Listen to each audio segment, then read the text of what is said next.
when Dave brings you out on stage and he says, Jim Gaffigan from Chesterton, Yeah. Indiana. Did he say anything to you afterwards, after you went off? Yeah, well, I did the set, and then he invited me over, and it was a big deal because, I grew up in Indiana, and so, my entire childhood, I felt like there was some type of mistake. I was just looking around like, I'm not supposed to be here. And then, of course, I come to New York, and everyone's like, you're Midwesterner. I am? I know that sounds ironic, but I thought I was like this, I'm not Midwestern.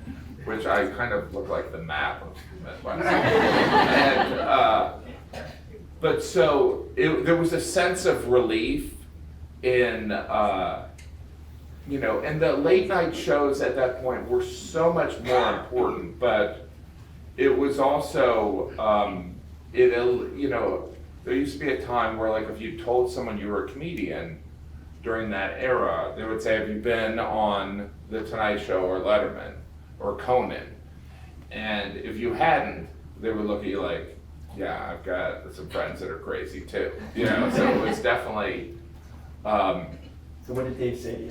So he said, he kind of, he asked where I was from in Indiana, and I told him Chesterton, and he had said, and then he said, I've never heard of that, and so then I said, I just made it up, but it was a big thing. But it's weird, it's like anything with goals, there was something very strange about how important that goal was. And then when it was over, there was a moment of like, what do I do now?